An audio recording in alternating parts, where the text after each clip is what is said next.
नमस्कार। कला एकेडमी के इस चैनल पर आप सबका स्वागत करती हूँ। आज हमने आचार्य हजारी प्रसाद द्विवेदी के हिंदी साहित्य के इतिहास और अन्य विधाएं जैसे निबंध, उपन्यास, आलोचना के महत्वपूर्ण कथनों को लिया है। आशा करती हूँ कि आप सबके लिए यह लाभदायक सिद्ध होगा। ये सभी कथन आचार्य हजारी प्रसाद द्विवेदी के हैं। तो चलिए आज हम उनके कथनों को समझने का प्रयास करते हैं। आचार्य हजारी प्रसाद द्विवेदी के साहित्य का इतिहास, उपन्यास, निबंध, आलोचना के महत्वपूर्ण कथन। पहला कथन है, आदिकाल अत्यधिक विरोधों और व्याघातों का युग है। नेक्स्ट है, आदिकाल को अपभ्रंश का बढ़ाव या विकसित रूप कहा है। यह पुष्य संभवतः अपभ्रंश का प्रसिद्ध कवि पुष्यदंत है, जिसका आविर्भाव 9वीं सदी में हुआ। हमीर शब्द अमीर का विकृत रूप है, जो किसी पात्र का न होकर विशेषण के रूप में प्रयुक्त हुआ है। दोहा या दूहा अपभ्रंश का अपना छंद है, उसी प्रकार जिस प्रकार गाथा प्राकृत का अपना छंद है। विद्यापति श्रृंगार रस के सिद्ध वाक्य कवि हैं। उन्होंने भक्ति आंदोलन को लोक जागरण कहा है। मानवीय प्रवृत्तियों की खोज इतिहास है। ये छोटे छोटे जो कथन होते हैं वो बहुत महत्वपूर्ण होते हैं। नेक्स्ट है, यह बात अत्यंत उपहासास्पद है कि जब मुसलमान लोग उत्तरी भारत के मंदिरों को तोड़ रहे थे, उसी समय अपेक्षाकृत निरापद दक्षिणी भारत में भक्त लोगों ने भगवान की शरणागति की प्रार्थना की। मुसलमानों के अत्याचारों से यदि भक्ति भावना को उमड़ना था तो उसे सिंध में फिर उत्तरी भारत में प्रकट होना चाहिए था, पर वह उत्पन्न हुई दक्षिणी भारत में। नेक्स्ट है, भक्ति आंदोलन भारतीय चिंतनधारा का स्वाभाविक विकास है। अगला पंक्ति है, समूचे भारतीय इतिहास में यह अपने ढंग का अकेला साहित्य है। इसी का नाम भक्ति साहित्य है। यह एक नई दुनिया है। ये भी बहुत महत्वपूर्ण है। लेकिन जोर देकर कहना चाहता हूँ कि अगर इस्लाम नहीं आए होते तो इस साहित्य का 12 आना वैसा ही होता जैसा आज है। ये भी बहुत महत्वपूर्ण है। बौद्ध तत्ववाद लोक धर्म का रूप धारण या ग्रहण कर रहा था, जिसके निश्चित चिन्ह हम हिंदी साहित्य में पाते हैं। इन चिन्हों से युक्त साहित्य ही भक्ति आंदोलन है। नाथ पंथ या नाथ संप्रदाय के सिद्ध मत, सिद्ध मार्ग, योग संप्रदाय, अवधूत मत एवं अवधूत संप्रदाय नाम भी प्रसिद्ध है। अगली पंक्तियां हैं, भक्ति आंदोलन के पूर्व सबसे शक्तिशाली धार्मिक आंदोलन गोरखनाथ का भक्ति मार्ग ही है। गोरखनाथ अपने युग के सबसे बड़े नेता थे। शंकराचार्य के बाद इतना प्रभावशाली और इतना महिमान्वित भारतवर्ष में दूसरा कोई नहीं हुआ। हिंदी साहित्य के हजारों वर्षों के इतिहास में कबीर जैसा व्यक्तित्व लेकर कोई लेखक उत्पन्न नहीं हुआ। महिमा में यह व्यक्तित्व केवल एक ही प्रतिद्वंदी जानता है, तुलसीदास। कबीर के संदर्भ में हजारी प्रसाद द्विवेदी जी का यह कथन है, कबीरदास बहुत कुछ को अस्वीकार करने का अपार साहस लेकर अवतीर्ण हुए थे। नेक्स्ट, भाषा पर कबीर का जबरदस्त अधिकार था। वे वाणी के डिक्टेटर थे। अगली पंक्तियाँ भी हजारी प्रसाद द्विवेदी का है, कबीर के संदर्भ में भूमिका से लिया गया है। वे दरिद्र और दलित थे, इसीलिए अंत तक वे इसकी इस श्रेणी के प्रति की गई उपेक्षा को भूल न सके। उनके नस नस में इस अकारण दंड के विरुद्ध विद्रोह का भाव भरा था। कबीर के संदर्भ में हजारी प्रसाद द्विवेदी के कथन, कविता करना उनका लक्ष्य नहीं था, फिर भी उनकी उक्तियों में कवित्व की ऊंची से ऊंची चीज प्राप्य है। नेक्स्ट, कबीर के संदर्भ में यह भी कथन है, वे साधना के क्षेत्र में युग गुरु थे और साहित्य के क्षेत्र में भविष्य स्रष्टा। संस्कृत के कूप जल को छुड़ाकर उन्होंने भाषा के बहते नीर में सरस्वती को स्नान कराया। उनकी भाषा में बहुत सी बोलियों का मिश्रण है, क्योंकि भाषा उनका लक्ष्य नहीं था और अनजान में ही वे भाषा की सृष्टि कर रहे थे। सच पूछा जाए तो आज तक हिंदी में ऐसा जबरदस्त व्यंग्य लेखक पैदा ही नहीं हुआ। उनकी साफ चोट करने वाली भाषा, बिना कहे भी सब कुछ कह देने वाली शैली और अत्यंत सादी किंतु अत्यंत तेज प्रकाशन भंगी अनन्य साधारण है। हमने देखा है कि वाह्याचार पर आक्रमण करने वाले संतों और योगियों की कमी नहीं है, पर इस कदर सहज और सरल ढंग से चकनाचूर कर देने वाली भाषा कबीर से पहले बहुत कम दिखाई दी है। व्यंग्य वह है जहाँ कहने वाला अधोष्टों में हंस रहा हो और सुनने वाला तिलमिला उठा हो, और फिर भी कहने वाले को जवाब देना अपने को और भी उपहासास्पद बना लेना हो जाता है। भाषा पर कबीर का जबरदस्त अधिकार था। वे वाणी के डिक्टेटर थे। जिस बात को उन्होंने जिस रूप में जिस प्रकार कहना चाहा है उसे उसी रूप में भाषा से कहलवा दिया। बन गया तो सीधे सीधे, नहीं तो दरेरा देकर। भाषा कुछ कबीर के सामने लाचार सी नजर आती है। उसमें मानो ऐसी हिम्मत ही नहीं कि इस लापरवाह फक्कड़ की किसी फरमाइश को नहीं कर सके, और अकथ कहानी को रूप देकर मनोग्राही बना देने की तो जैसी ताकत कबीर की भाषा में है वैसी बहुत कम लेखकों में पाई जाती है। इस प्रकार यद्यपि कबीर ने कहीं लिखने की प्रतिज्ञा नहीं की, तथापि उनकी आध्यात्मिक रस की गगरी से छलके हुए रस से काव्य की कटोरी में भी कम रस इकट्ठा नहीं हुआ है। ये कथन लंबी है, लेकिन ज़रूरी नहीं है कि इतनी बड़ी कथन आए। इसमें से हो सकता है कि एक लाइन जो महत्वपूर्ण है उसे उठाकर दे दे, तो इसे कहानी की तरह पढ़ना है और समझना है। कबीर के पूर्ववर्ती सिद्ध और योगी लोगों की आक्रमणात्मक उक्तियों में एक प्रकार की हीन भावना की ग्रंथि या इन्फीरियरिटी कॉम्प्लेक्स पाया जाता है। वे मानो लोमड़ी के खट्टे अंगूरों की प्रतिध्वनि है। मानो चिलम न पा सकने वालों में आक्रोश है। उनमें तर्क है पर लापरवाही नहीं, आक्रोश है पर मस्ती नहीं, तीव्रता है पर मृदुलता नहीं। जबकि कबीरदास का सर्वप्रधान गुण रस है, एक जीवन है। इसलिए अखड़ता कबीरदास का सर्वप्रथम गुण नहीं है। वस्तुतः कबीरदास ने यह अखड़ता योगियों से विरासत में नहीं पाई है। इस प्रकार वे अखड़ आदत के ही थे, स्वभाव से तो वे फक्कड़ ही थे, कारण वे मूलतः भक्त थे, योगी नहीं। ये सारी जो छोटी छोटी पंक्तियां हैं वे बहुत ही महत्वपूर्ण हैं। अगली है, किंतु उनकी भक्ति भी विशेष प्रकार की थी। भक्ति के अतिरेक में उन्होंने कभी अपने को पतित नहीं समझा, क्योंकि उनके दैन्य में भी उनका आत्मविश्वास साथ नहीं छोड़ता था। उनका मन जिस प्रेम रूपी मदिरा से मतवाला बना हुआ था वह ज्ञान के गुण से तैयार की गई थी। इसीलिए अंधश्रद्धा, भावुकता और हिस्टेरिक प्रेमोन्माद का उनमें एकांत अभाव था। अगली पंक्तियां हैं, कबीर ज्ञान के हाथी पर चढ़े हुए थे, पर सहज ही दुलीचा डाले बिना नहीं। भक्ति के मंदिर में प्रविष्ट हुए थे, पर खाला का घर समझकर नहीं। वाह्याचार का खंडन किया था, पर निरुद्देश आक्रमण की मनसा से नहीं। भगवत विरह की आंच में तपे थे, पर आंखों में आंसू भरकर नहीं। राम को आग्रह पूर्वक पुकारा था, पर बालकोचित मचलन के साथ नहीं। सर्वत्र उन्होंने एक समता रखी थी, केवल वे कुछ थोड़े से विषयों में से समता खो गए थे। अकारण सामाजिक ऊंच नीच मर्यादा के थोड़े से विषयों में से समता खो गए थे। अकारण सामाजिक ऊंच नीच मर्यादा के समर्थकों को वे कभी क्षमा नहीं कर सके। भगवान के नाम पर पाखंड रचने वालों को उन्होंने कभी छूट नहीं दी। दूसरों को गुमराह बनाने वालों को उन्होंने कभी इस तरह सम्मान देना उचित नहीं समझा। ऐसे अवसरों पर वे उग्र थे, कठोर थे और आक्रामक थे।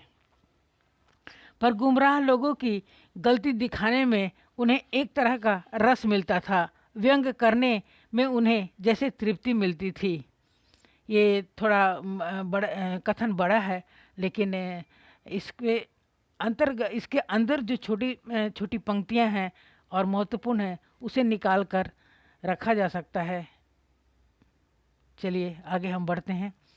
ऐसे थे कबीर सिर से पैर तक मस्त मौला, स्वभाव के फक्कड़ आदत के अक्खड़, भक्त के सामने निरी वेशधारी के आगे प्रचंड, दिल के साफ दिमाग के दुरुस्त, भीतर से कोमल बाहर से कठोर, जन्म से अस्पृश्य कर्म से वंदनीय। सूरदास जी ब्रज भाषा के प्रथम कवि हैं। हजारी प्रसाद द्विवेदी का कथन है यह सूरदास के संदर्भ में। सूरदास ही ब्रज भाषा के प्रथम कवि हैं और लीला गान का महान समुद्र सूरसागर ही उनका प्रथम काव्य है। सूरदास जब अपने विषय का वर्णन शुरू करते हैं तो मानव अलंकार शास्त्र हाथ जोड़कर उनके पीछे दौड़ा करता है। उपमाओं की बाढ़ आ जाती है, रूपकों की वर्षा होने लगती है, संगीत के प्रवाह में कवि स्वयं बह जाता है। लोकनायक वही हो सकता है। यहाँ तुलसीदास के संदर्भ में लेखक कहते हैं, लोकनायक वही हो सकता है जो समन्वय कर सके, क्योंकि भारतीय जनता में नाना प्रकार की परस्पर विरोधिनी संस्कृतियाँ, साधनाएं, जातियाँ, आचार निष्ठा और विचार पद्धतियाँ प्रचलित हैं। बुद्धदेव समन्वयकारी थे, गीता में समन्वय की चेष्टा है और तुलसीदास भी समन्वयकारी थे। नेक्स्ट है, तुलसीदास का सारा काव्य समन्वय की चेष्टा, समन्वय की विराट चेष्टा है। तुलसीदास रामचरितमानस लोक से शास्त्र का, संस्कृत से भाषा का, सगुण से निर्गुण का, ज्ञान से भक्ति का, शैव से वैष्णव का, ब्राह्मण से शूद्र का, पंडित से मूर्ख का, गृहस्थ से वैराग्य का समन्वय है। उस युग में किसी को तुलसी के समान सूक्ष्मदर्शिनी और सार ग्राहिनी दृष्टि नहीं मिली थी। उदाहरण के लिए छायावादी मूल भावधारा के पृथक किंतु विश्वासों में संपूर्ण स्वच्छंदतावादी फक्कड़ कवि बालकृष्ण शर्मा नवीन की उद्यम आवेगों वाली कविताएं इसी काल में लिखी गई। सब कुछ छोड़कर आगे बढ़ जाने की घर फूंक मस्ती से इनकी रचनाएं आकंठ भरी हुई है। नवीन के बाद यानी कवि बालकृष्ण शर्मा नवीन के बाद भगवती चरण वर्मा के बारे में वे कहते हैं, नवीन के बाद भगवती चरण वर्मा आते हैं जिनमें मस्ती है, उल्लास है और अपने आप के प्रति दृढ़ विश्वास है। वे अनासक्त भोक्ता भी भाषा में सुंदर और सौंदर्य की महिमा और अपनी मस्ती के गान गाते हैं। वे यानी प्रेमचंद्र के संदर्भ में हजारी प्रसाद द्विवेदी कहते हैं, अपने काल में समस्त उत्तरी भारत के सर्वश्रेष्ठ साहित्यकार थे। वास्तव में तुलसीदास और भारतेंदु हरिश्चंद्र के बाद प्रेमचंद के समान सरल और जोरदार हिंदी किसी ने नहीं लिखी। अगली पंक्तियां हैं, दुनिया की सारी जटिलताओं को समझ सकने के कारण ही वे निरीह थे, सरल थे। धार्मिक ढकोसलों को वे ढोंग समझते थे, पर मनुष्य को वे सबसे बड़ी वस्तु समझते थे। उन्होंने ईश्वर पर कभी विश्वास नहीं किया। फिर भी इस युग के साहित्यकारों में मानव की सद्वृत्तियों में जैसा अडिग विश्वास प्रेमचंद का था, वैसा शायद ही किसी और का हो। असल में यह नास्तिकता भी उनके दृढ़ विश्वास का कवच थी। वे बुद्धिवादी थे और मनुष्य की आनंदनी वृत्ति पर पूरा विश्वास करते थे। निबंध है, निबंध व्यक्ति की स्वाधीन चिंता की उपज है। ये निबंध की परिभाषा है, हजारी प्रसाद द्विवेदी ने दिया है। नेक्स्ट है, अशोक है कि आज भी उसी मौज में है। ये निबंध अशोक के फूल से लिया गया है। ये भी छोटी सी पंक्ति है लेकिन महत्वपूर्ण है। देवदारू, ये भी हजारी प्रसाद द्विवेदी का निबंध का नाम है। देवदारू के बार बार कंपित होते रहने में एक प्रकार की मस्ती है। कूटज, ये भी निबंध का नाम है। कूटज वैसे तो अदना सा फूल है, पर ऐसा मनस्वी और मस्त की कठोर पाषाण को भेद कर, पाताल की छाती चीर कर और झंझा तूफान को रगड़ कर जीने का रस खींच लेता है। ये बहुत महत्वपूर्ण पंक्तियां हैं। कालिदास का दुलारा शिरीष तो ऐसा है। यहाँ शिरीष के फूल, ये भी निबंध का उनका नाम है। जब धरती और आसमान जलते हैं तब भी यह हजरत न जाने कहाँ से अपना रस खींचते रहते हैं और मौज में आठों याम मस्त रहते हैं। कबीर बहुत कुछ इसी सीरीज के समान ही थे, मस्त और बेपरवाह, पर सरस और मादक। और तो और अपने क्लासिकी संयम के लिए विख्यात कालिदास भी इस प्रसंग में याद आए बिना नहीं रहते, द्विवेदी जी को ऐसा लगता है। नेक्स्ट है, कालिदास भी जरूर अनासक्त योगी रहे होंगे। सीरीज के फूल फकराना मस्ती से ही उपज सकते हैं और मेघदूत का काव्य उसी प्रकार अनासक्त अनाविल उन्मुक्त हृदय से उमड़ सकता है। अगली पंक्तियां हैं, मेघ यक्षों की उस जाति से नहीं है जो केवल संचय करना जानते हैं, यह तो उन क्षण जन्मा मानवों की जाति है जो केवल लुटाना जानते हैं, दोनों हाथों से लुटाते हैं। ऐसे फकड़ों का क्या ठिकाना, अड़े तो अड़ गए, ढले तो ढल गए। मेघ भी उन्हीं मस्त मौला लोगों की टोली का जीव है, किधर चलने को हुए किधर निकल गए। दुखी कहाँ है संतप्त किस दिशा में नहीं मिलते, दुखी कहाँ है संतप्त किस दिशा में नहीं मिलते। जिसने दुखियों का दुख दूर करने का व्रत ले रखा हो उसका कार्यक्रम क्या होगा। ना मेघ महाशय को रास्ता अवश्य बता देना चाहिए।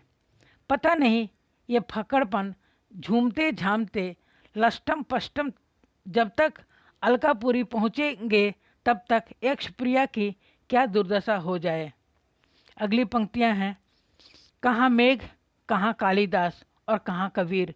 कबीर पर तो योग का प्रभाव था ही, कालिदास भी अनासक्त योगी निकल गए। अगली पंक्तियां हैं, सबसे पहले वाण का नामकरण संस्करण, ऐसे ही कृति पिता का मैं पुत्र था। जन्म का आवारा, गप्पी, अस्थिरचित और घुमक्कड़। मैं घर से जब निकल भागा था तो अपने साथ गांव के अन्य छोकरों को भी फोर ले गया था। वे सब अंत तक मेरे साथ नहीं रहे। वे सब अंत तक मेरे साथ नहीं रहे तो मैं भी गांव में बदनाम तो हो ही गया था। मगध की बोली में बंड पूंछ कटे बैल को कहते हैं। वहाँ यह कहावत मशहूर है कि बंड आप गए, साथ में 9 हाथ का पगाह भी ले गए, सो लोग मुझे बंड कहने लगे। इसी को बाद में संस्कृत शब्द वाण से जोड़ा। वैसे मेरा असली नाम दक्ष था।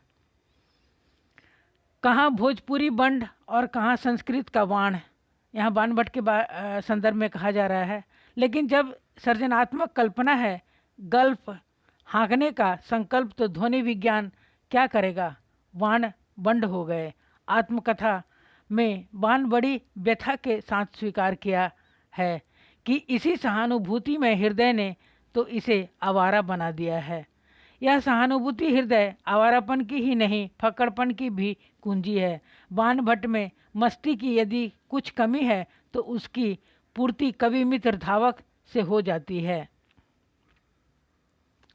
जिसकी दुनिया निर्लिप्त मस्ती की दुनिया है, जिस बात से अन्य कवि द्रविड़ हो जाते हैं, उसमें भी यह मस्ती का खाद्य निकाल लेता है। और जिसका विश्वास है कि कवि विंधता नहीं बेधा करता है, अपंग बाण से नहीं व्यंग बाण से। बहुत इंपॉर्टेंट पंक्ति है परीक्षा की दृष्टि से। नेक्स्ट है, निर्दयता से पान खाए हुए और पुष्पों से सुसज्जित कविवर धावक प्रथम दर्शन में ही अपनी छवि के चौथे दशक के किसी लोकप्रिय गीतकार को मात देते नजर आते हैं। अगली पंक्तियां हैं, उपन्यास के अंत में अनाम दास की टिप्पणी से पता चलता है कि छंदोग्य में एक से एक फक्कड़ विचारक मिलते हैं जो रूढ़ियों के बिल्कुल कायल नहीं।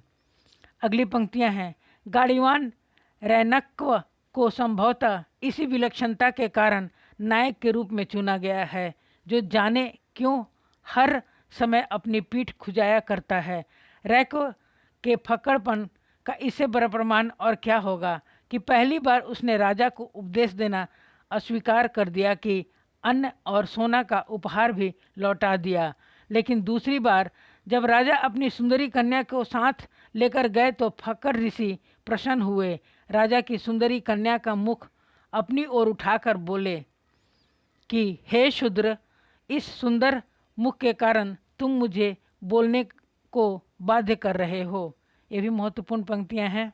नेक्स्ट है, अनाम दास को अपनी टिप्पणी में लिखना पड़ा कि औषष्टिपाद के प्रसंग में फक्कड़ और अक्खड़ उपस्थिति की कोई भी चर्चा न होना कुछ समझ में न आने वाली बात है।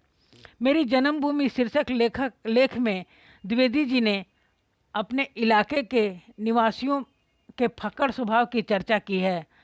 द्वाब का वह मध्यवर्ती भूभाग है जिसे गंगा और सरयू जैसी दो महानदियों का कोप बराबर सहते रहना पड़ा है। इस भूभाग का इतिहास ही निरंतर बनते और मिटते रहने का है। एक अजीब प्रकार की मस्ती और निर्भयता इन लोगों के चेहरों पर दिखती है।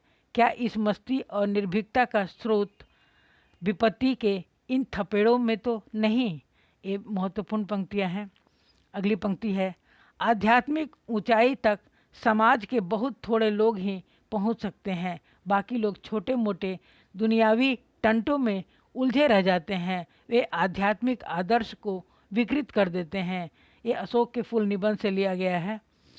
आसमान में निरंतर मुक्का मारने में कम परिश्रम नहीं है। ये भी अशोक के फूल निबंध से है। कर्मफल का सिद्धांत भारतवर्ष की अपनी विशेषता है। पुनर्जन्म का सिद्धांत खोजने पर अन्यान्य देशों के मनुष्यों में भी पाया जाता है। ये भी अशोक के फूल से है। कहते हैं कि दुनिया बहुत भुलक्कड़ है, केवल उतना ही याद रखती है जितने से उनका स्वार्थ सजता है, बाकी को फेंक कर आगे बढ़ जाती है। घृणा और द्वेष से जो बढ़ता है वह शीघ्र ही पतन के गह्वर में गिर पड़ता है। ये भी अशोक के फूल से है। जितना कुछ इस जीवन शक्ति को समर्थ बनाता है उतना उसका अंग बन जाता है, बाकी फेंक दिया जाता है। यह भी निबंध अशोक के फूल से लिया गया है। पंडिताई भी एक बोझ है, जितनी ही भारी होती है उतनी ही तेजी से डुबोती है। जब वह जीवन का अंग बन जाती है तो सहज हो जाती है, तब वह बोझ नहीं रहती। ये भी अशोक के फूल निबंध से है। जब तक तुम पुरुष और स्त्री के भेद नहीं भूल जाते तब तक तुम अधूरे हो, अपूर्ण हो, अशक्त हो। ये बाणभट्ट की आत्मकथा उपन्यास से है। जिन स्त्रियों को चंचल और कुल भ्रष्टा माना जाता है उनमें एक दैवी शक्ति भी होती है। ये भी पंक्ति बाणभट्ट की आत्मकथा से है। जब तक हमारे सामने उद्देश्य स्पष्ट नहीं हो जाता तब तक कोई भी कार्य कितनी भी व्यापक शुभेच्छा के साथ क्यों ना आरंभ किया जाए लाभदायक नहीं होता। ये कूटज निबंध से लिया गया है। कमजोरों में भावुकता ज़्यादा होती है। बसंत आ गया निबंध का नाम है। आम्रमंजरी मदन देवता का अमोघ वाण है। ये भी आम फिर बोरा गए होगा ये निबंध का नाम। नेक्स्ट है, मैं साहित्य को मनुष्य की दृष्टि से देखने का पक्ष पाती हूँ। ये भी बहुत महत्वपूर्ण है। विद्यापति श्रृंगार रस के सिद्ध वाक्य कवि हैं। बिहारी ससई रसिकों के हृदय का घर है। रीतिकाल के सबसे अधिक लोकप्रिय कवि बिहारी हैं। जय हिंद। आप सब ने इस वीडियो को सुना और देखा, इसके लिए मैं आप सबका बहुत बहुत धन्यवाद करती हूँ। कृपया वीडियो को लाइक, सब्सक्राइब और शेयर करें ताकि इस परीक्षा की घड़ी में अन्य बच्चे भी लाभान्वित हो सकें। धन्यवाद। जय हिंद।